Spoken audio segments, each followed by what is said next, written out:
Gabby and Rachel had a lot thrown at them on that first night. I was making a lot of weird faces. I was doing the eyebrow a lot off to the side. What's this person doing?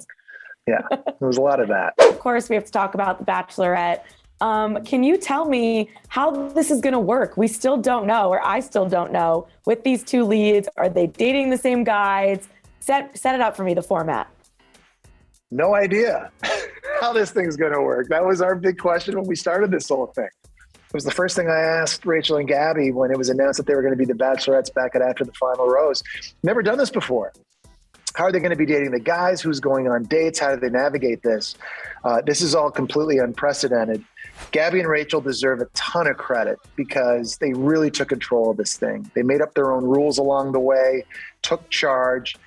They were faced with a lot of very difficult circumstances and situations. A lot of very difficult conversations needed to be had. But at the end of the day, I think it was their friendship and their support of each other that really helped them through it all magically somehow. And I don't know how. This whole thing just worked. And I cannot wait for Bachelor Nation to see how it all unfolds because it'll be unlike anything they've ever seen before.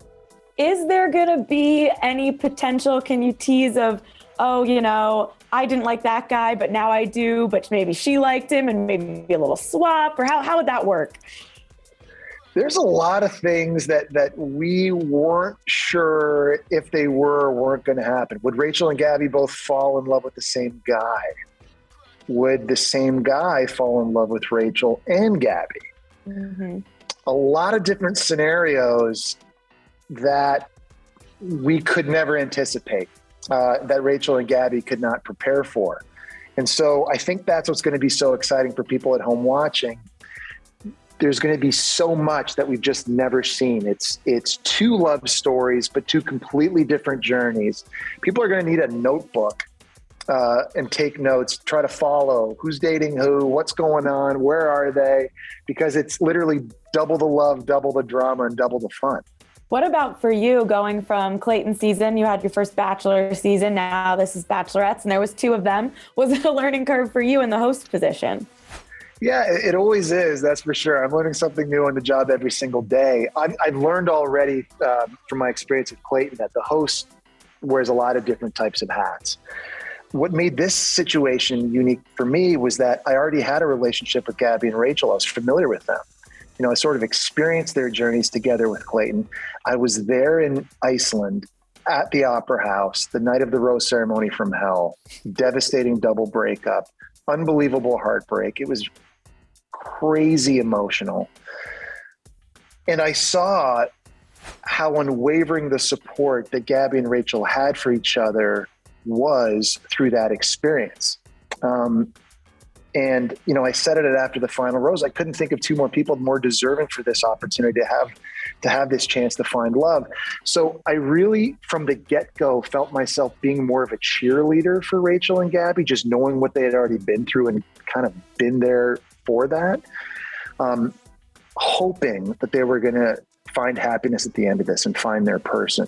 That was really my biggest goal. I'm such huge fans of Rachel and Gabby, and I want them both to be happy. So that wearing that hat, the cheerleader hat for me, was probably a little bit different than my previous experience, at least at the beginning. Well, I know you can't tell me what happens, but is it safe to say that it's possible both of them maybe found love during this journey? It's possible. You would have to ask Gabby and Rachel, and I'd be curious to see what they'd be willing to share with you. But what I can say is that their journeys are nothing short of remarkable. I can say that. Remarkable. That's our word of the season. Remarkable. The most remarkable season in Bachelor history. Perfect. Night one, who should we be keeping an eye on? Why is someone shirtless in the cast photo? Yeah. Jacob just clothes optional for him. I don't know. I don't think he loves clothes so much. He may or may not be riding in on a four-legged animal.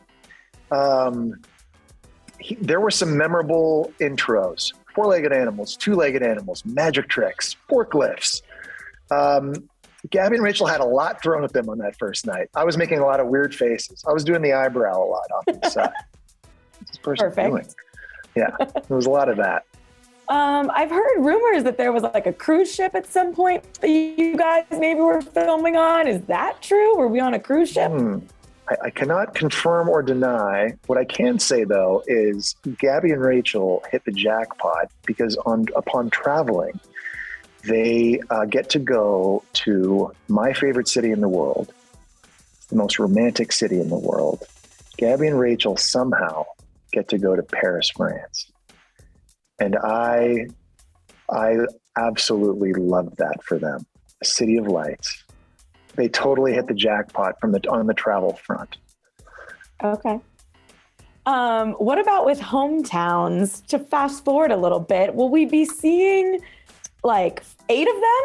Or how is that going to work? There's like 17,000 hometowns potentially on this season, because when you have so many guys and 2 different journeys toward finding love, yeah, anything's possible. A lot of miles accumulated.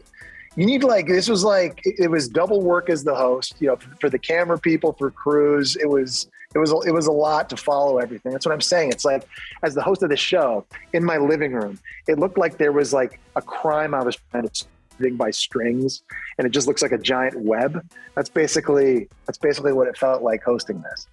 Well, do you think it's something that maybe would continue again in the future? I know we have to see how the audience reacts. I can't wait to see it. But is that a possibility to have double leads, 2 men, perhaps 2 women again down the line? Yeah, I think it's a great question. I think it's totally possible. I think when a show's been on for 20 years, I think you have to constantly be trying to find ways to reinvent things. And I think the show's done an outstanding job of that over the years. And it will be interesting to see how Bachelor Nation responds to this. I can't wait for it. I think they're going to love it.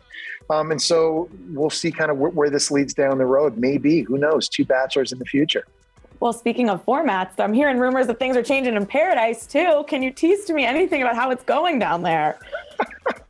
It's insane down here. It's absolutely crazy. There's all these people. There's just so much chaos, so much drama.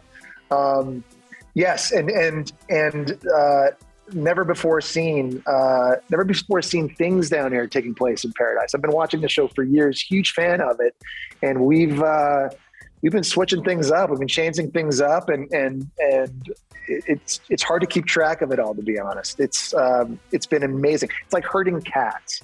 When you have this many people and this much drama, you need so much SPF and water, and you just be ready, because I'm having so much fun. I always wondered as a fan of the show how paradisey was Paradise. And I can tell you, it is so much fun. It really is paradise. This place is magic. And how are you and Wells getting along? Are you hanging out behind the bar? Amazing. I wish I could be back there with him more. He makes a mean margarita. It's delicious. I get jealous. The cast, they get to enjoy the fruits of his labor.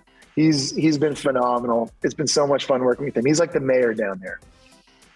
Yes, very important part of Paradise. Clayton and Susie are still going strong. We've seen a few breakups recently in Bachelor Nation, but Clayton and Susie, seemingly great match, got over everything. Does that surprise you from where we were at that roast ceremony from hell to see them now just off in Virginia Beach making TikToks? Yes, I was worried about them in Iceland. When I had that talk with Clayton on the bench, heading into the rose ceremony from hell, I had no idea how this was going to go. I didn't even know what was going on after the final rose when he walked her out, where they were, what was happening. I am so happy for them. They just seem so happy together and so in love. It just seems like things are going great for them out in Virginia.